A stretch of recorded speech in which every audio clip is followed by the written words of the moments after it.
Good morning, XFF. We are live and ready to talk to you. We've got Brian Flick is here. Adam is under the weather. So we are still officially the Flick and MacHugh countdown show. So thanks for joining us. How's it going, Brian? It's going well this morning. My football team isn't doing too well over in London, but I'm doing great. Adam, I think, probably had a little bit too much to drink last night, so he doesn't hate with alcohol very well. We'll just put that out there. All right. Well, it looks like just need a big second half here and see what the Colts can do. But I know in my matchups I don't have anyone in this game, so I haven't actually been watching. I've been kind of seeing it on Yahoo while I'm been hanging around here, getting the morning going. Yeah, kind of a light roster for me too. When I play fantasy sports, I typically try not to pick players from the team that I like, just because it's kind of conflicting. But or I get mad if they don't do well. So I guess that's kind of the case either way. But kind of in opposite of what the commish was saying the other night on his show about rooting for one player that's played against you and however that works. So yeah, that's the dynamics of this thing. Yeah, and certainly watching a game, especially if it's your team, I can definitely understand that you're at some point you're sort of rooting for your team, but maybe for certain players to get the touchdown or to get the exactly to make it work just right so that the person your team winning on both maps. Exactly. Yeah, it's okay if somebody scores, just as long as it's not the player playing against you. yeah, exactly. Yeah, and I think kind of looking at some of the stuff going on now, certainly doesn't seem as crazy as last weekend as far as coming off of injuries overall in the league. But certainly there's a lot of important matchups that we've got within the league. Luckily, we're only playing one game today, which is good. One matchup today. Certainly getting past the two doubleheaders, and still being alive is important. And I know we're both alive. Your team, I think, is 4-1. No, we're 3-2 actually. We had a bad week last week in the double matchup, and that's kind of the tough part about this when your team doesn't perform well, and you've got two games going, but it's part of it. It needs to be in order to play a full schedule. So I'm perfectly on board with that. But it can be tough, especially the first week, which I survived. So we'll be okay though. That's good. I think I mean it's we still have a long season, but right now we'll be bye week start today. I know I don't have Aaron Rodgers today, but he's the only person I had that's on a bye. So I'm happy about that, at least for 1 week. I'm playing against the Raiders, actually. Rinku, the GM, he's going to join us soon for a little excitement there. But yeah, I'm matching up against him. So and then I think as we get, probably we've talked a little bit on the chat site during the week. When we get to that last weekend, is going to be 3 games all against our division. The whole thing could just completely turn upside down, and probably most of the divisions, maybe outside of a couple. And so that's going to be insane. We have to make sure we got our lineups ready to go. There's no bye teams that week, which is kind of interesting. And that week 12, that's our triple header. So that'll be good. But it's going to be crazy. Yeah, I think that's interesting in the fact, the dynamic that. Yeah, you have 3 teams going against City that week, but and it's late in the season, so there's a lot of injuries that may come into play. Yeah. The fact that there is no bye week is good. It helps you out on that front. But also there's some players that were hurt in preseason or not as bad of injuries that come back around that time too. So it's tough. Picking your lineups is extremely tough, and really how you win or lose, because I think everybody does a good job of building their teams throughout the year, and some have more depth than others, but it's really just the selecting your players to play on a weekly basis. Yeah, no, exactly. And injuries is key.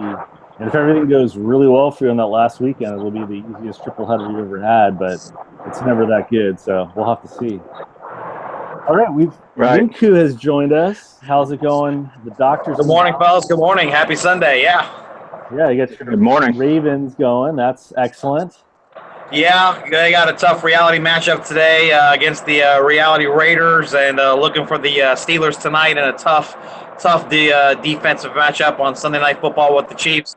They could potentially open up a 2-game lead in the division in reality, so got to give them some props and love. Don't stub their toe on the Oakland Raiders. This is typically what they do the last 3 years, so. Yeah, they're 3-0, and I'm not sure what to expect yet for the rest of the year, certainly for the real-life Ravens. They're shuffling some guys on the line. They've got some rookies, Alex Lewis and the gang. Fantasy-wise, we heard about Terrence West, who's come along over the last couple of years, bounced around some camps, and now he's supposedly supposed to play. For set owners are disappointed in that. But, it could be something to see, and it could be big for a couple of owners in our league as well. Yeah, no, definitely. I think on the wide receiver side, any insight on that? I think Perriman's coming along from what I've read in camps and some of their beat writers. They like that he's actually stayed healthy. He's learning the playbook. They've tried to get him on some deep digs, and you've seen a couple of 30-yard catches, some 16-yard catches. They've got to refine him on some of the other routes that they try to run. As fantasy owners, we're looking at old Steve Smith, so to speak, and what he can do. And the third guy, Kamar Aiken, was supposed to be a sleeper. We're all wondering about that. Is he being phased out? Is he a doghouse kind of thing? I think it's just simply they know what he was last year, a 900-yard guy that was getting stats because of the injuries. But I think this is where they want to go. Mike Wallace has been very productive and quietly so for fantasy owners who picked him. And this is the direction they want. Joe looks clean and good.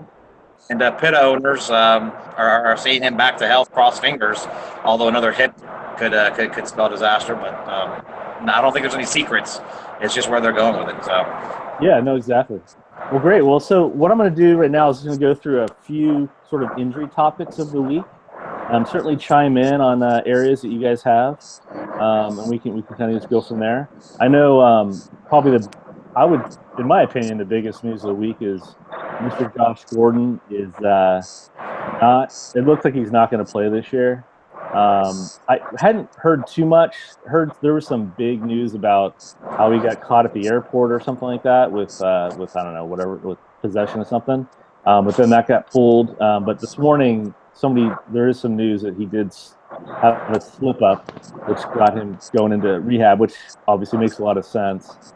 So it looks like he's going to be done for the year. So certainly Terrell Pryor is a huge. You got to get him in your lineups this week and from here on out, at least until Corey Coleman comes back. So that should be interesting.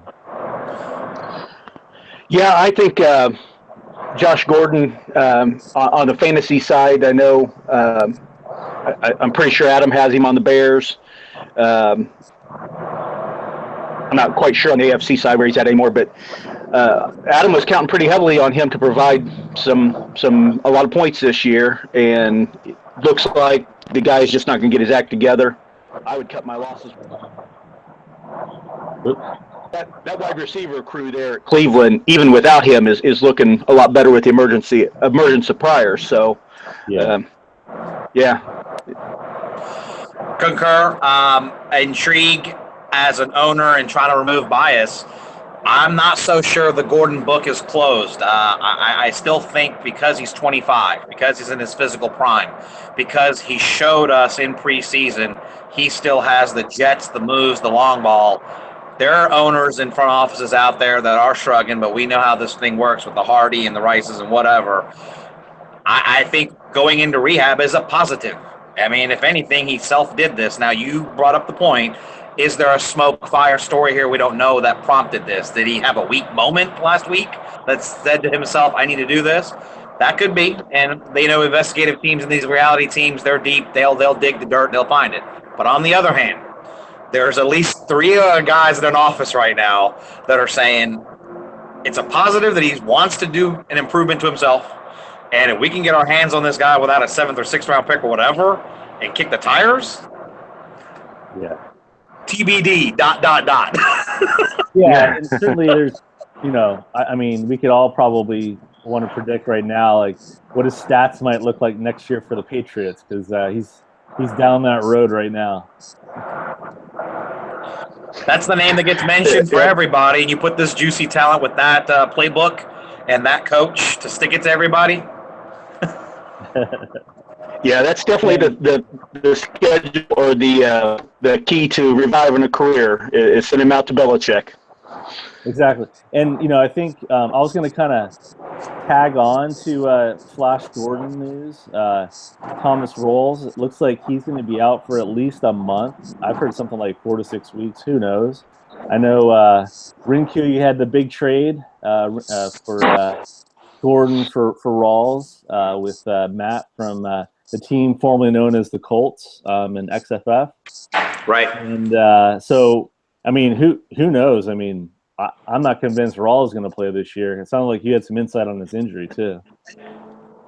Well, exactly. I mean, it's still 50-50. It's all speculation. But as you said, right now, we're still even. Both owners have gotten I think he's ahead of me. I think Rawls has played a few snaps this year. He got some yardage and some touchdowns. He's probably ahead of me 25 points to 0, but that's negligible at best. The injury, yeah, that was that one we all were trying to look at the reports last December when he got hurt.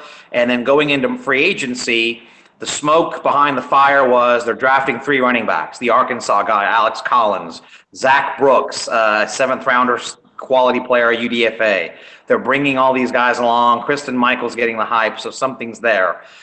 His surgery on a talofibular ligament there is a tricky one. When you fracture your ankle and you fracture your lower leg, if it's a break of the bone, those are generally easier and cleaner, and we don't get scared of those because it's not a ligamental type of thing where you have to rebuild something.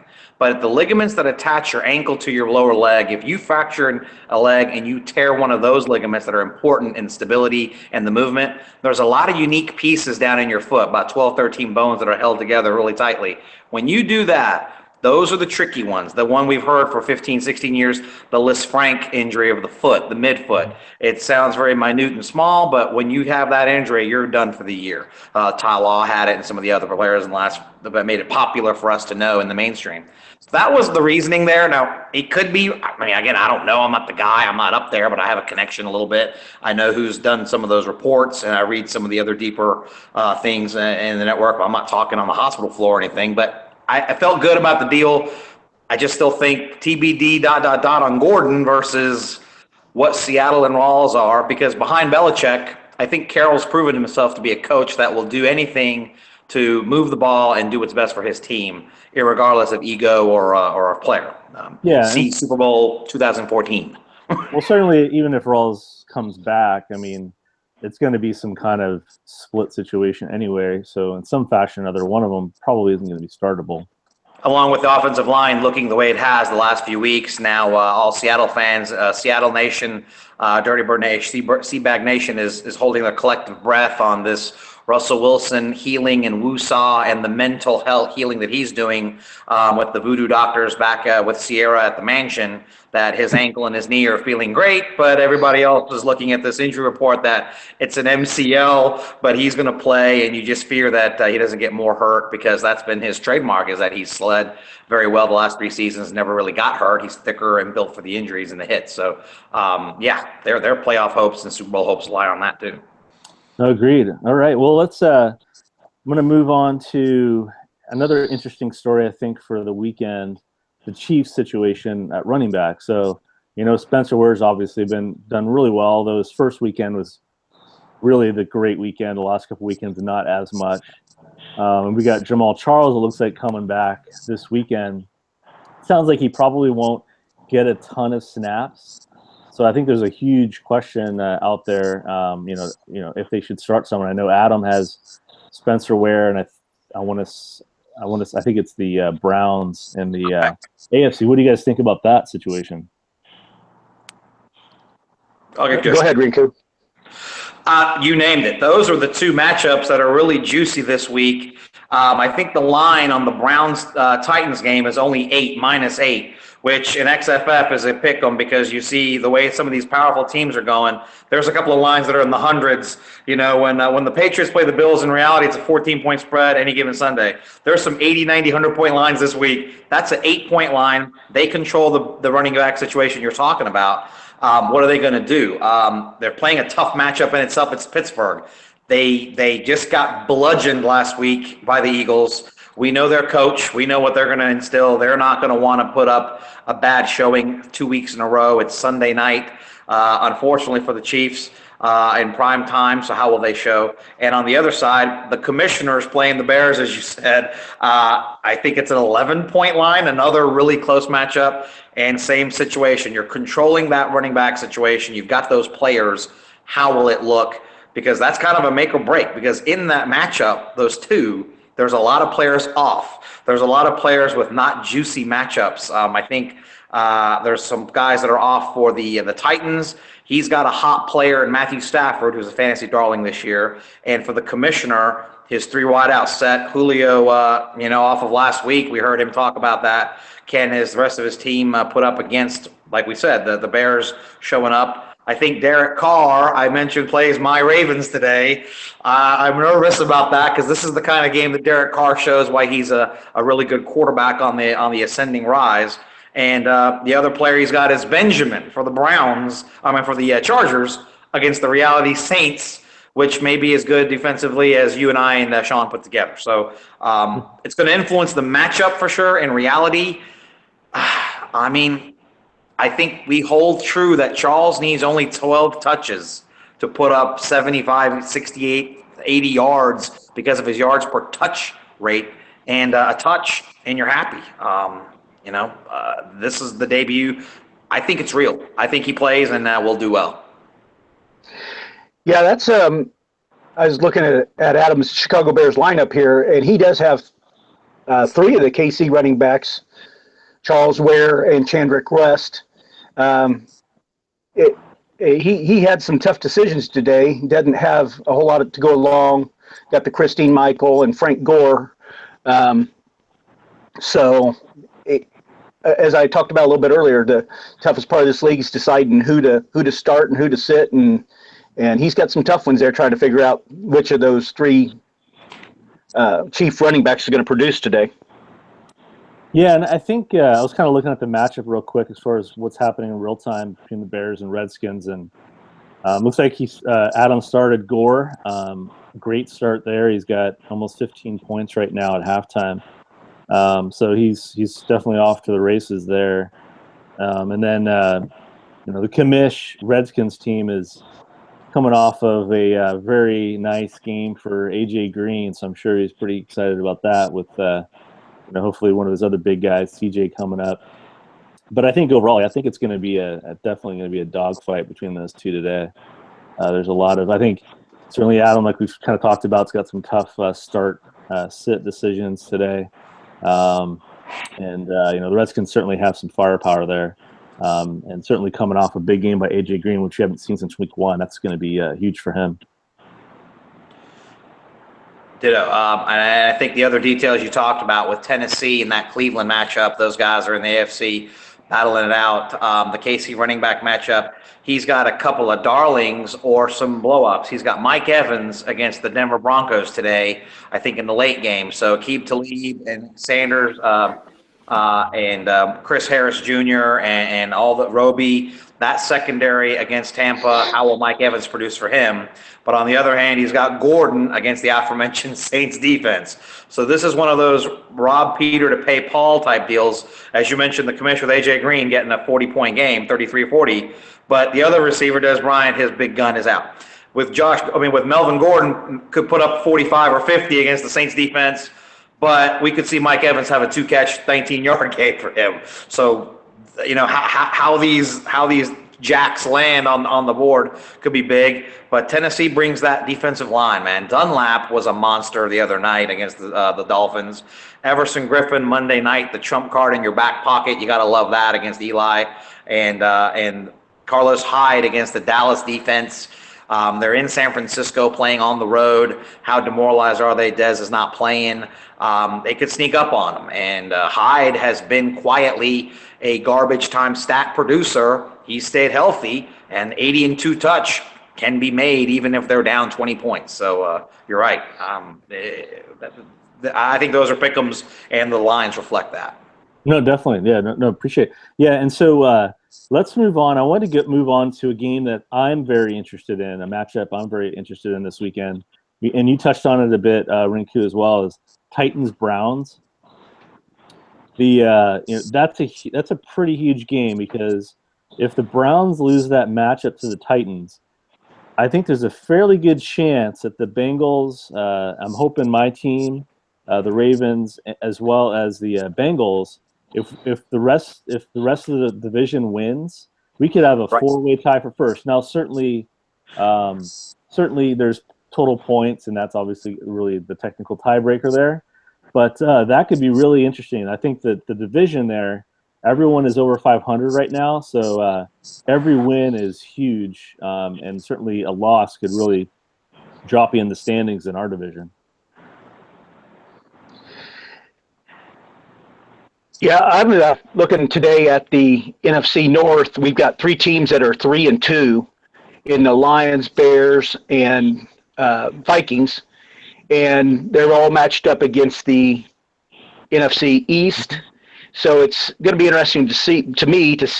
I know the North's been called the weakest division, and so it's going to be interesting to see how this plays out. The Cowboys, obviously the best team in the NFC. They have the Green Bay Packers.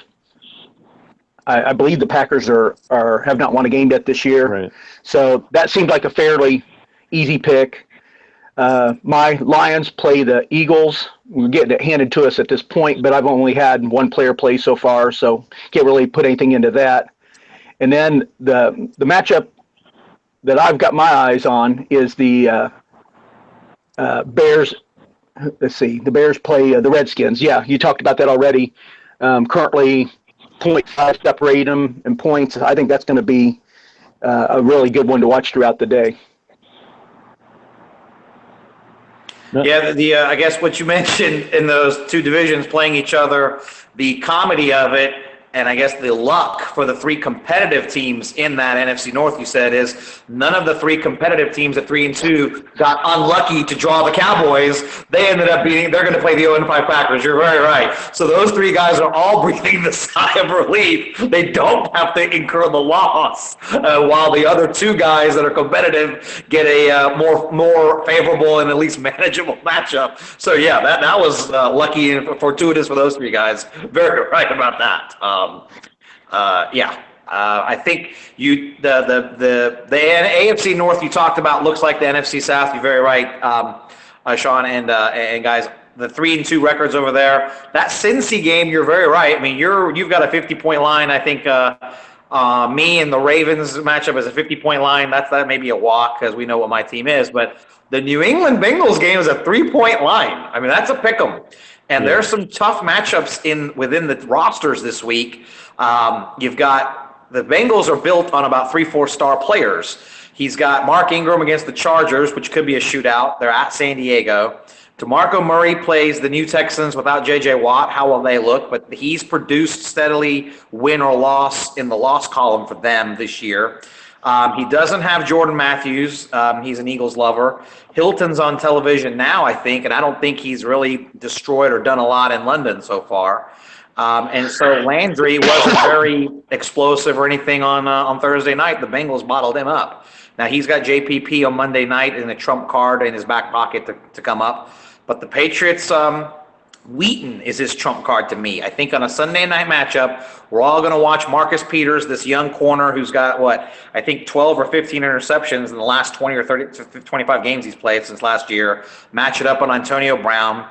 Will that turn out to be like last week? Browns last 2 weeks, 4 for 40 against the Bengals. They really did a number. And last week, the 12 for 140 is deceptive. It was a lot of curls and outs, but no really destructive plays against the Eagles. Didn't put his mark and fingerprints on the game.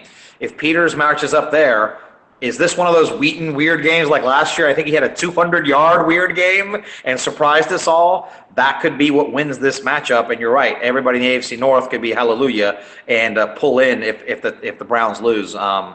Completely agree. That's a good-looking division, along with the records in the NFC South. All 3s and 2s, all winning. Good looking rosters. And I think what we're gonna we've got a guest real quick, but I know there's another division. I guess the NFC South, everyone's 3 and 2, so we'll have, those are definitely going to be matchups to look at. And one of the teams, Carolina, we've got on the line. We got Dustin on the line. Dustin, I don't know if you're on mute. Okay. Yeah, I unmuted myself. How's it going? Good. How are you guys? Good. You ready for your matchup this week? I am. I think like you were just alluding to. The NFC South has 3 big matchups. Luckily, I drew probably the easiest one out of the 3 today, with Seattle. Mm-hmm. I'm feeling pretty confident. I think Tyrod's going to be a big wild card like he is kind of every week. Is he going to be able to pass? Last week he threw for 111 yards. Luckily, he saved me on the ground. Going up again. He's your starter, right? You start him every week. Yeah, I was trying to make a deal for Breeze this week. We had some conversations, but we couldn't come to an agreement in time. So I'm going to roll Tyrod out there against New England. Yeah, for me, I've got Rodgers, and with the Packers on the bye, this is my first week I'll be starting Tyrod. So I'm kind of like, against the Patriots, I'm kind of scared. But, a lot of these quarterbacks, as long as they're not throwing picks or having short drives, we're seeing a lot of quarterbacks that really aren't that great in real life NFL, scoring a lot of points in fantasy. So I'm hoping we can get a good mix. But if we can get some, a nice little 50-yard run, stuff like that, that's exciting. Yeah, I agree. I think what he does on the ground is really going to be the majority of the points this week. And that's really kind of a unique thing about this league. I certainly saw it in the beginning, but when I joined, just kind of looking at how the points break out, and I looked at the offensive piece first, and certainly to have 1 point per reception, that's pretty standard, a point or half a point in a lot of fantasy leagues these days. But the running back piece, where you get 2 points per 10 yards, getting double the points. Like I was on Monday Night Football, I had a bit of a blowout kind of day for both Devontae Freeman and Tevin Coleman. And when Freeman, they already had a good day, and then Freeman had a 48-yard run and one of the last plays of the game, and I'm like, boom, there's another 10 points for my team, So it's running backs are definitely where it's at, and certainly if you have a running quarterback, that helps. I had Rodgers, obviously he's had a couple of rushing touchdowns and rushed for some yards. And it looks like Bortles has at least 30 yards rushing today and a touchdown. So, if they can do it all, that certainly helps. Yeah, I agree. And I think that's why I went and got Ingram this year and traded away some of my young assets in Parker and Yeldon, was to get that workhorse running back, to get that big score. Yeah, and I think certainly it's kind of it's interesting.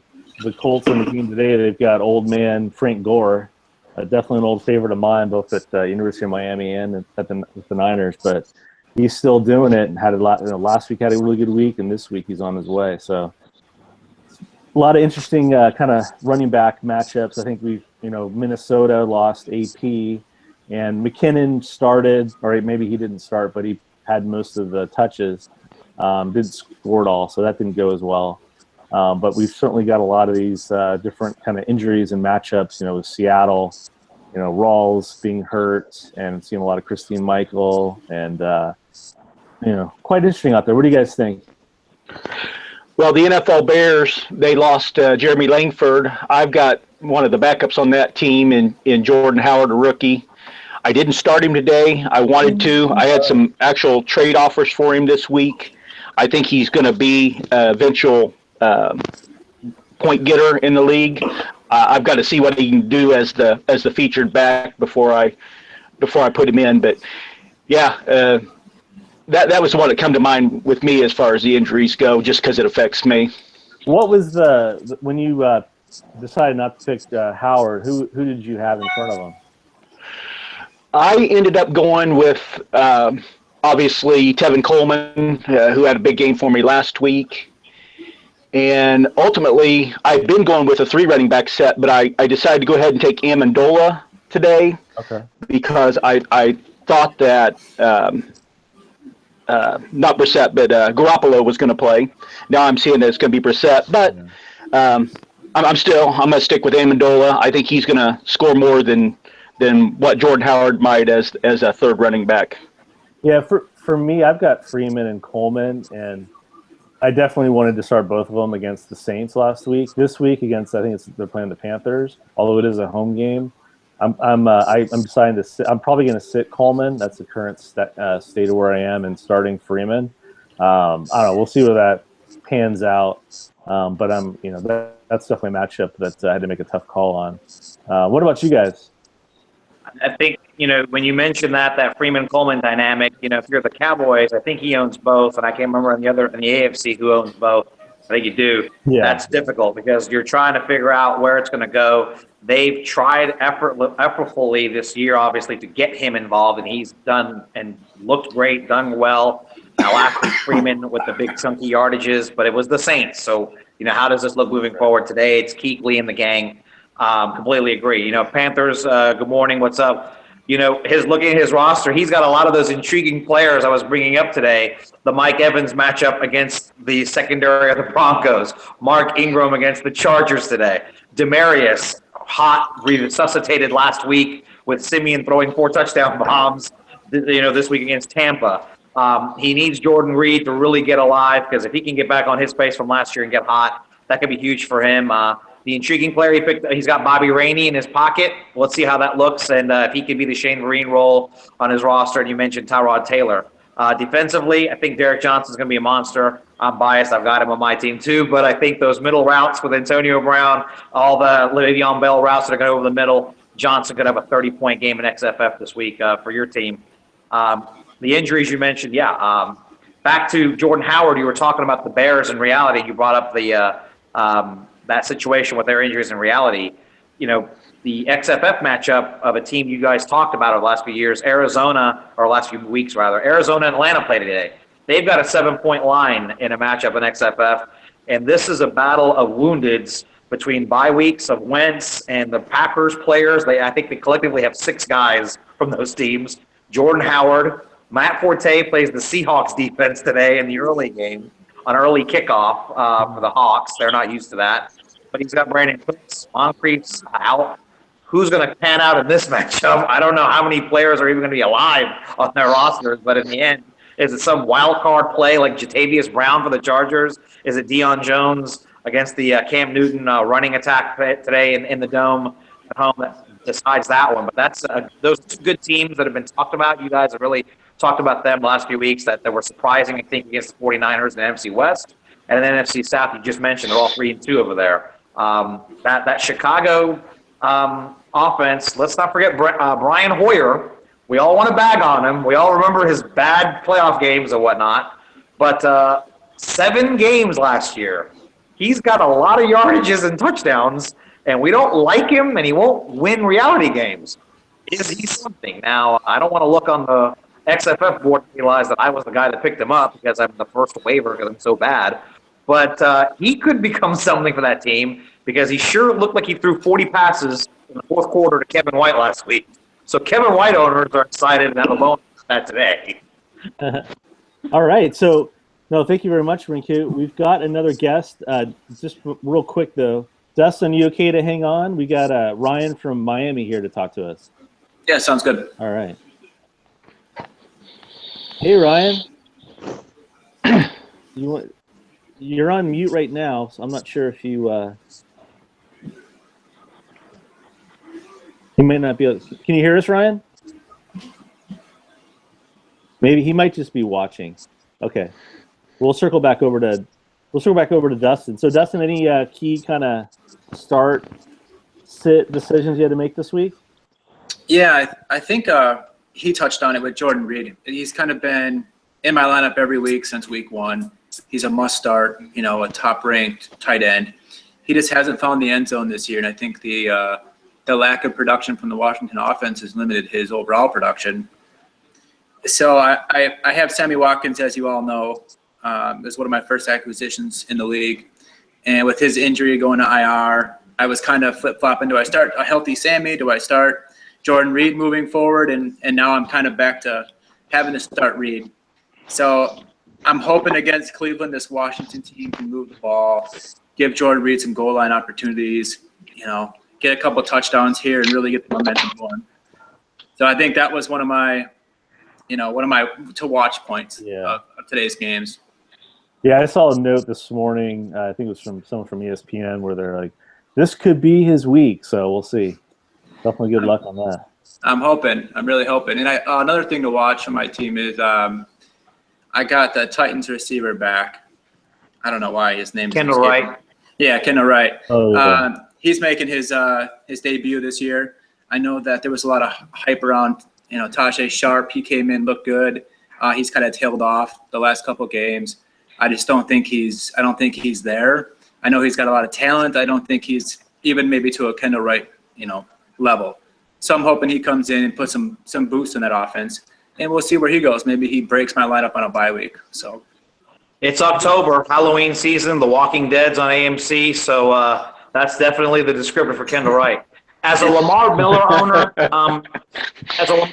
I wanted to ask, as a Lamar Miller owner, we saw the hype this summer about him, really vaulted up all website rankings and all of us in the fantasy world juicing at his potential on that team. We're 3 weeks in. We've seen the Texans play some opponents early. Saw a big carry game for him, I think 2 games ago with 28 for 108, no touchdowns. And then we saw the meltdown against New England. Talk about where you are personally after 3 weeks of Lamar Miller, based on where your mind was going into this summer, and what you see after 3 weeks, and how you feel about that. What's your mood? What's your mood on that stud horse?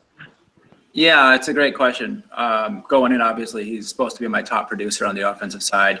I like what I've seen, actually. I know that he hasn't hit pay dirt. I think you mix in a couple touchdowns there on all that work.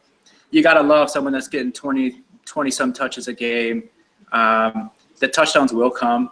I think they need to utilize him more in the screen game. I think they're going to realize that.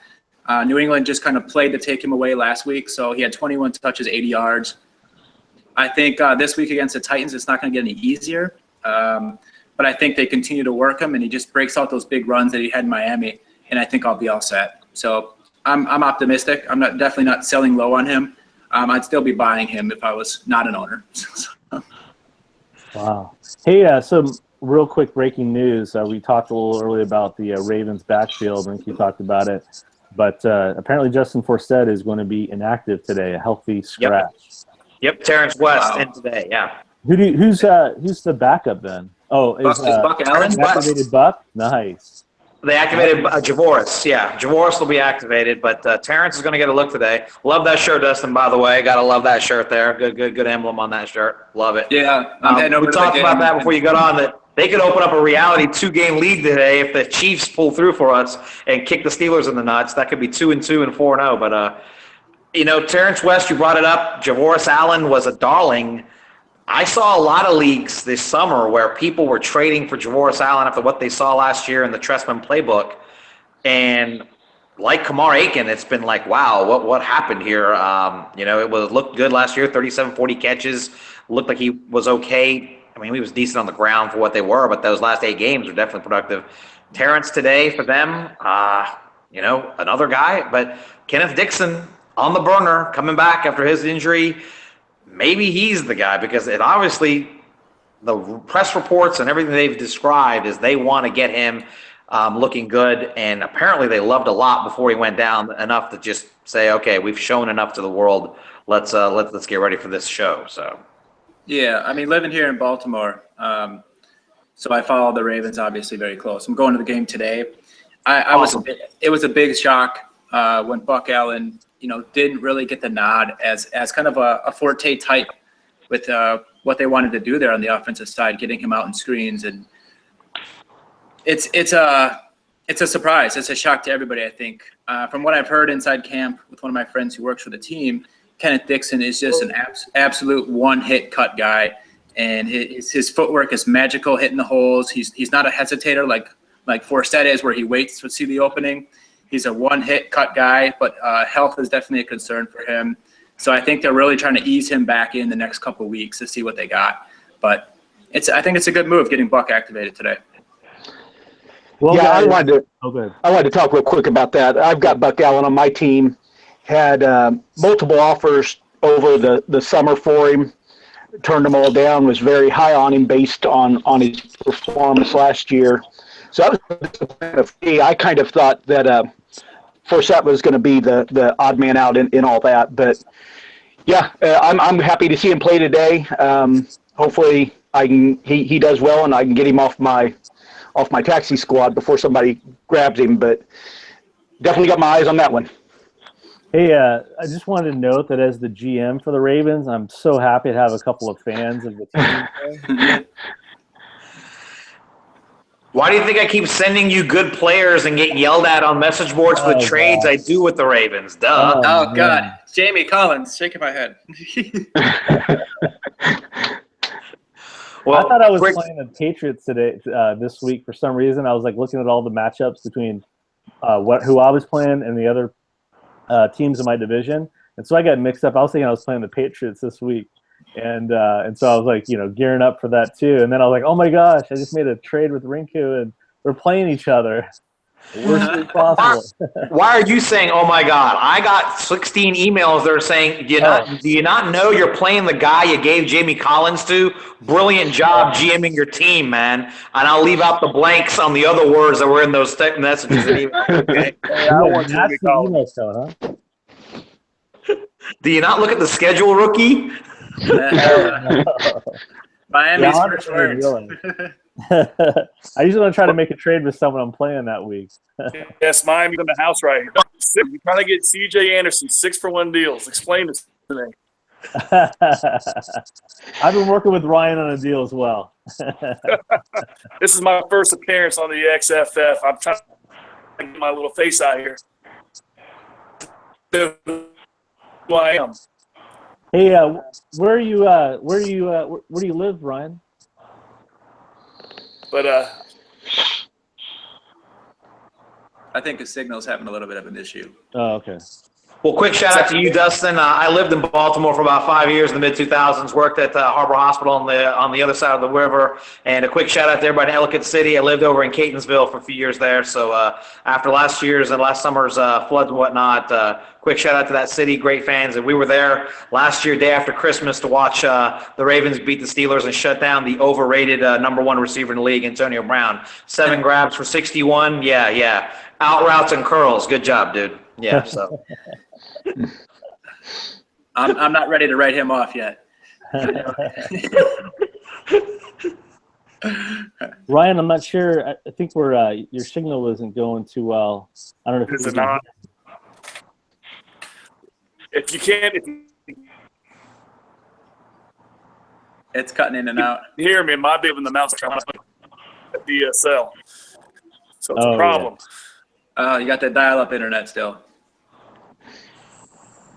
The AOL, that was always fun. Yeah, we caught up a little bit. We're still in 2001. Where are you at? I didn't hear where you're from or where you live. I'm from Franklin, North Carolina. I'm kind of near. If you know where North Carolina and Georgia, I'm right where they touch. Oh, okay. Can you? I'm in California, so I'm as far as possible apparently away from. Where in California? Near San Francisco. It's in a town called Dublin, which is maybe about 35 minutes east of San Francisco. Hey, I'll be in Sacramento in 2 weeks for a week. Oh, nice. Yeah, they got a new arena up there. I want to go see they're having UFC's going to come back out in December, so I'm looking to get up there and check out the new arena up there. So if you see it, we had the Arco Arena, which is like literally falling apart, and they finally did it right. Nice. Yeah, I'm looking to explore around. So. Oh yeah, no. Are you coming out for business? I assume. Yeah, I'll be out there for a week. So. Oh, cool. That's awesome. Brian, any lineup changes that you're going to make quickly this morning? I know you talked about Buck Allen, but I know you're not bringing him in. Any indecision? Any maybe Jordan Howard? Maybe he'll get a switch for somebody? No. No. What I've been going with the last few weeks. No, I think that's good. I think personally, I'm starting Freeman. I'm sitting Coleman, but I feel like Coleman's the kind of guy that might have the bigger game. But I don't know. I might change my mind. We'll see. Rinku, any lineup last minute decisions you got to make? Top secret stuff, obviously, was awesome with you, but we pulled off that after making fun of the Texans last week for being the only Big Ten running a offense. I didn't hear the last part. I think I've got a technical difficulty. Oh, okay. I think he's talking about running a three tight end site. Oh, okay. Making fun of Houston. All back in. Yeah, I'm pretty sure you want to get Fleender in there, in my opinion. Yeah, it'll be interesting to see how Snead back on the field Fleender productivity. That's true. But yeah, well, they got a lot. I mean, Coleman's been getting some touches. Obviously, he had had almost 500 yards last year. And obviously, Cooks had like 13 yards in the last game. A buddy of mine, I was playing in a different fantasy league. I had Breeze, and he had Cooks. He also had Matt Ryan. And it was like going down to the wire. And I ended up losing by like 0.36 points. Ouch. But that's with like Breeze getting 375 yards passing and Cooks only getting 13 of it. So it was just insane. Yeah. Oh yeah, the rookie Michael Thomas had a good game. Yeah, he definitely had a good game, and I know there's a big trade this week with I think it was the Colts and who had and the Chiefs, I think, traded Watkins for Michael Thomas. Being a Watkins owner. Oh yeah, and Dustin, you had a tough week there. Yeah, I mean, with Watkins going down, I think it's nice that he's just going to rest. He's going to come back for week 12, hopefully get him in a header. Yeah, we'll see. Start him. We'll see where I'm at. Well, it's kind of funny because you hear these whispers. Like I think it was after the first game, or maybe it was after the second game, where you heard some whispers about Watkins. He probably should. They're thinking about sitting him for a bunch of weeks or what have you. He's not, all there yet. And it ended up basically being true. I mean, they probably should have never played him. Why take a guy who keeps getting injured and put him in there and then just, let him get worse? I think like Eric Decker of the Jets, he had his shoulder was hurting him, and then it just got worse in the game, and now he's going to be out for an extended period of time. It's like, get these guys healthy and then put them in. Yeah, I think the strange thing with Watkins is that he actually got stepped on by a teammate in a walk drill after the last day. And I think that just kind of put the pain over where he was going to accept. And they said, you know what, deal with this. We'll rest you. The season's kind of a wash for Buffalo as it stands now. I think the injury news. To your point about these players, we hear of her playing injured. Injure yourself more damage for your playing. Watkins had the Jones fracture, had a screw inserted, like Des Bryant, like Julio 2 years ago. Got tickets. Julio did it on Monday night after the one-handed super grab on Cromartie. You noticed. Try it. He shut down the entire time, fully healed. The next year, time you heard about him, muscle group, thighs, quads getting stronger, and he responded with a 1,500-yard year. I think Watkins is the victim of the step on the foot. Dustin pointed out. I don't think there was a re-injury to bone or anything there. But I think his pain tolerance is not very good, and that affected him. AP effects go. Everybody wants to be a superhero. Syndrome of returning and gutting it through. Rear Gutting through an injury doesn't help you in fantasy. No, hey, thanks for having me, guys. I gotta go to the game. All right. Well, enjoy Good luck, everybody. Have a good Go, Tyrod. We'll see you. Bye. All right. Okay, so Brian. Okay, I'm not going to ask about the game that's going on right now. It's pretty ugly. But I did notice that Ivory showed some life. He's got 7 rushes for 27 yards. Not horrible. Yeldon's actually done fairly well.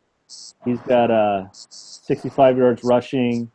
That's about it, though. I think he might have some receiving yards as well. So it is kind of both those guys just aren't startable at this point. But the passing game's going well. It looks like Robinson's got 55 yards. Not a lot of offense in this game, at least to this point, from a yardage fantasy perspective. I think Bortles is certainly having a good game, it appears. He's got a rushing touchdown. Yeah. Added points. Yeah, and then and Gore's had a good game. But From watching defenders, because pretty sure they sacked half a dozen times or so. Yeah. No, agreed. And it looks like, Luck looks, 74 yards passing in basically 3 quarters. Atrocious. Oh, man. And the other thing that definitely hurt the New York Giants in the XFF today. That is true. I know on the Jacksonville side, I was excited to see that Miles Jack was getting his first start. I think he's only had 15 snaps prior to this weekend, and it looks like he's got he's hung in there 6, 7, 8.5 points. So he's not doing great, but he's he's hanging in there. But honestly, it doesn't look like the Colts have a ton of plays offensively yet. So there's one more quarter left, and certainly they're going to be in passing mode to go for it. Yeah, a little bit of time. They're waiting on Luck to pull out his third quarter or fourth quarter magic. But I think they're in trouble. Yeah. I think that division is going to be pretty tight this year. And I'm sure the Jags. I think it was. I want to say it was last year. The Jags played the Bills in London. And I think that was last year, and that was kind of a weird. These games in London are very weird. Very true. Sometimes the opposite happens. I actually had this real quick story. I was in Vegas probably 10 years ago, maybe somewhere in that ballpark, and I had a 5-team parlay going. Had a mix of college and some NFL games, and so when I got on the plane to come home, the Giants were playing the Dolphins. And it was in London, and the Giants were favored by a few points. It was kind of a weird game, but I was like, the Giants have to, they're going to win this game, no problem. And then just before I get on the flight, I see Dolphins ended up getting basically a worthless field goal at the end to they didn't win, but I think they lost by 2 points or 4 points or something like that. And so I lost, and I was like, oh man, to have my own team get some stupid, that it's just been a weird, you see these games just go, and it's good. I think they usually get a bye week after they play in London now, which is good. I don't know if they did that in the past, but that's right. Weird, wacky games. I would never bet those games. Another wacky one a few years ago, Atlanta game. The Falcons were up 20. during their 0-5, 0-6 slide that season, and the Lions came roaring back and won 2-21. That was at least close on the scoreboard. No, exactly. I don't know, weird stuff. But I think, do we have like two London games this year? Or is it 3? You know? 3, I believe. 3, yeah. I think 3 total. Yeah, I got to get up early out here on the West Coast, like 6:30 to see these games. At least for Easter. Yeah, matchup-wise, what you said, you're asking about lineup. I think the Jimmy Graham's active. I just saw the breaking news on the ticker. He's playing against the Jets today. Their safeties and linebackers have not had a great month covering, and he had 6 touchdowns. Maybe he gets in the lineup. And then in garbage, I don't know if it's garbage to say, but if the Broncos were to really beat up on the Buccaneers, a lot of passing attempts to get some volume for Cameron Brate and Adam Humphries who showed up from that trade. So, I think Vincent Jackson is basically done. Right. He's like a possession receiver at best right now, and I think you're gonna love Humphries. When this and Fleener, he had that huge game. I think he's going to be able to keep going. That against the Chargers once again, they've got injuries. Manti Te'o's out. Not that he was a great pass coverer in general. But I think Jatavius Brown, fantasy rookie that everybody likes on that team. He's going to be in the lineup. How much can he cover them? Some things out the Jimmy Graham route, so to speak, that they used to run, those deep corner routes, those hash mark routes. First 2 weeks, he was disappointing. Didn't look tough to make those grabs. Last week was good. Let's see. Yeah, exactly. And then my last minute decision, I have Delaney Walker in right now. It looks like he's playing. I don't know if I'm going to be able to play him. I'll probably start Pitt ahead of him. But that's my last minute decision I got to make. Brian, anything else coming up that you're seeing? I don't see any other injury reports coming up yet. No, nothing new that I've seen. Okay. Joe Hayden Browns today. So, they're playing the Redskins receivers. Deshaun Jackson banged his leg last game. He saw it tumble on the ground. The defensive back came back in the game, caught a pass. Held out of practice this week, playing that matchup. Jordan Reed. If Hayden's locking up on the wide outside, maybe he could be awake and get back to what was last. Yeah, no, it'd be great. Breaking news: the Colts have a heartbeat. Frank Gore just scored on a 1-yard run. I'm sure Adam is jumping up and down, enjoying that for his fantasy team. That's exciting. Luck is still sitting at 81 yards passing, so there's pretty much the whole quarter left. So if they can make that extra point, 10 points down, there's a chance we could have a fun finish.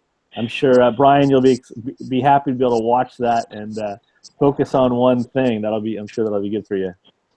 Yeah, that was kind of a tough thing having them play while this is going on, but it kind of helped them do so bad. Well, I'm glad you're watching the game while we're doing this in some fashion, because I'd have a hard time not talking about the game.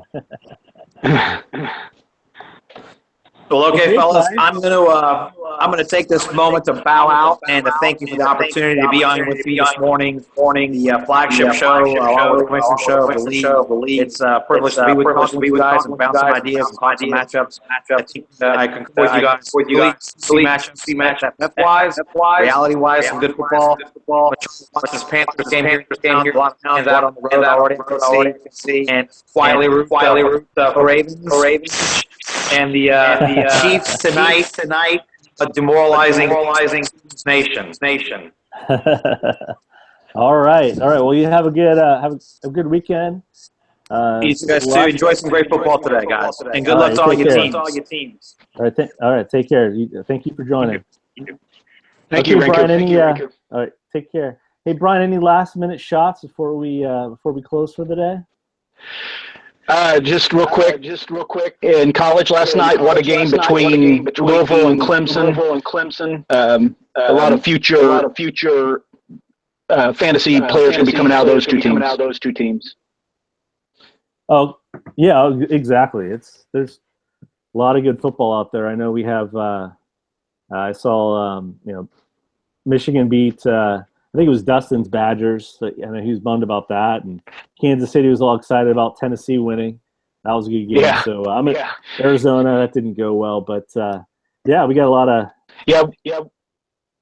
We could all do that. I felt good about my Hoosiers finally beating Michigan State and winning the brass spittoons. So hopefully these great teams beating the better teams keeps happening. Exactly. All right. Well, thanks very much, Brian. Thanks for joining. Thanks, everybody. Hope everyone has a great weekend. Enjoy your fantasy day, and certainly good luck in all your lineups and matchups. And we'll see you all next week. Take care, everybody. Take care.